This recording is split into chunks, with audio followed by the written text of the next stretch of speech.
To all the Arsenal fans that thought you were going to come through to the bridge and whitewash us 3-0 past the pad settings, where are you now? To all of you that thought you were going to turn up and turn us over easy, where are you now? I'm not even out here bragging on a proud hype thing. I'm proud, don't get me wrong, but I'm not even out here big up, chest out on a, oh, look at what we done thing, like we got the 3 points. We could have and we should have if we had 11 versus 11. We would have walked the floor with you. My 3-1 prediction would have came true. It would have fully came true if we had 11 men versus 11. But you know what?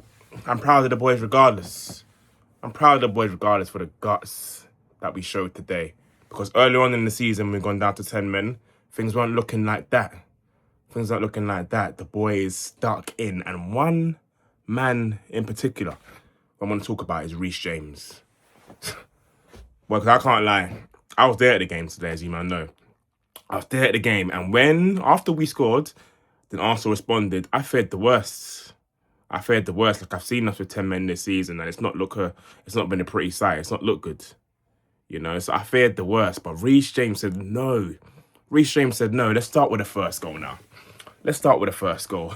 And the beautiful thing about this, it was Cobham to Cobham. It was REECE James with the cross. Trevor with the header in, glancing header, and I said, yes, come on. It was a beautiful sight to see. And I know what I don't want to hear anymore. I don't want to hear these timber comparisons. It's a disrespect. It's a disrespect to my captain. Severe disrespect to my captain. It's even a disrespect like comparing him against like other right backs. This guy is beyond the right back conversations now. We need to start comparing him against the best players in the world because he is. He showed that, man. He ran the game today. Man of the match, standout performance. 5 stars. 5 stars, man. 5 stars. And my boys, they can leave with their head held high. Because Anthony Taylor, we know what the guy's on already. He tried his best. He tried his best to ruin the party today, man. He tried his best. So from the beginning, when I was seeing bookings in the first 5 minutes, I thought, okay, this is what he's on. It's all about him making it about himself again. Cool. Cool, we moved. But we pressed them. We pressed them. We were aggressive. We were relentless. I was so proud watching the boys. So proud. I was thinking, okay, a goal's coming. A goal's coming. Like every time they come to the bridge, this is how it's like. This is the atmosphere we create against them, and they don't like it. They don't like it. If there's one thing about this Arsenal team which I've clocked is their weakness, right? They don't like it when teams, especially away from home, they put them up against it physically, because that's when their bottle gene comes out. When they're pressured physically, right, and other teams are relentless against them, just hounding them, pressing them, you know, showing physicality against them, they don't like it. They don't like it. They hardly ever come away with W's when that happened. We've seen their trips away to Anfield. We've seen at Old Trafford where they struggle. We've seen their trips to Brentford sometimes. We've seen these trips at the bridge.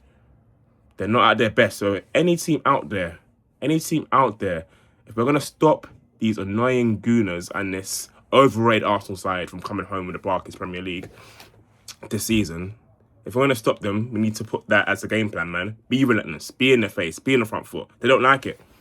These boys do not like it at all, man. And my guy Moises, I've often called him and hoarded him as the best midfielder in the world this year, this in general. And he still is. I can't fault him for the aggression that he shows. Yes, it was an overzealous challenge, and yes, it was a red card. So I'm not one of those Chelsea fans that say, okay, everything my team do is right. Nah. I call out the bullshit and I call out when we are in the wrong. That was a red card for me. It was a red card. Right? And the most damning thing about that is the fact that I'm going to miss him. We're going to miss him for 3 games, not this one. It's going to be 3 games where he's gone for. Which is not great. It's not going to be great, man. But we move. I think after that game today, I'm even more confident of the fact, and hopefully you guys see it now as well, we are in a title race.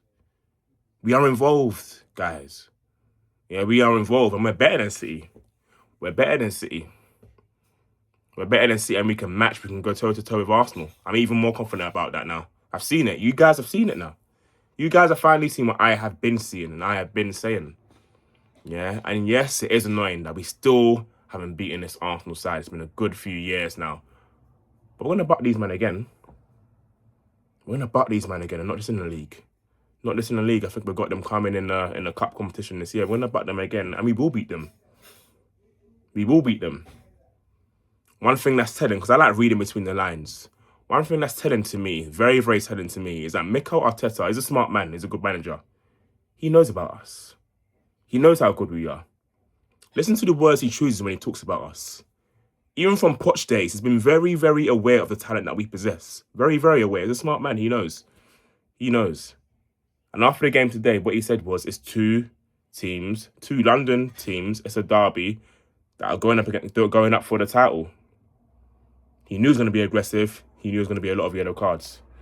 That's how he described us, people, as a London team going up for the title head-to-head with his team. He knows it. He knows it, man. Even Maresca, after his comments, it's different to last season when it was like, okay, we're not ready. There's none of that anymore. These man, no, I've been telling you, man, since the beginning of the season, we're here. We're here. Not saying we're going to win it, but we're going to challenge, man. So Chelsea fans, rise up, man. Have pride in your team again. Because London is blue. I was proud watching the game in the stands today, even with 10 men. With 10 men, I was thinking, okay, yeah, these guys are finally, they're showcasing to everyone else what I see consistently. So moving forwards, obviously we've got Leeds next. That game sort of turns into it does turn into a must-win now. That's a must-win game. Now we've got to get the 3 points. Got to get the 3 points against them, and we've got to get the 3 points against Bournemouth. Yeah, Arsenal have, I think, Brentford, I believe, coming up next. And obviously, Man City have now leapfrogged us on the table. So it's that time of the season, Christmas is, where we often falter. Not this time round. Yeah, we've got to get those wins in. We're still only 6 points behind these guys. Get those wins in. It's still somewhat of a feel-good factor after the Barcelona game. We've had Barcelona at the bridge this week. We've had Arsenal at the bridge this week. We've come through unscathed. Come through unbeaten. Arsenal couldn't touch us, even with 10 men. They couldn't touch us. Scored a goal against us, yes. That's their only route back into the game. 11 versus 11, I'm telling you, man.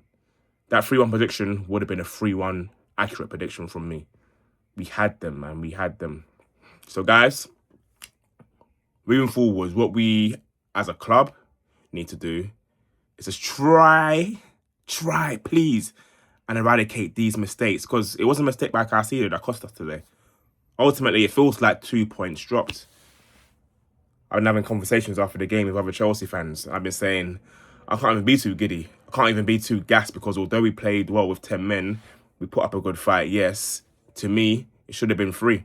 And it could have easily been 3 with 11 players on the pitch. So we've got to cut out these mistakes that put us at a disadvantage. It's been a few times this season we've done that. We put ourselves at a disadvantage when we don't really need to be. We don't really need to be. But anyway, it's not a bad day. It's not a bad day today. We can move with confidence. We can move with, the fact that we've humbled them guys over there in North London. We've humbled them. Because remember what they were saying before the game. They're going to come over and walk us over at the bridge. Nah, sir. Things don't run like that. Things don't run like that, brethren. Nah, not over here. Not over here. You must think this is NBA Poch ball. 22-23 season. Nah. Things are different under Maresca. Things are different now, man. Feel me? So, yeah, people, we move on to the next game. Don't forget to like, comment, and subscribe. Smash up the likes, people. EA Sports is in the name. EA Sports is in the game. Come on, let's go.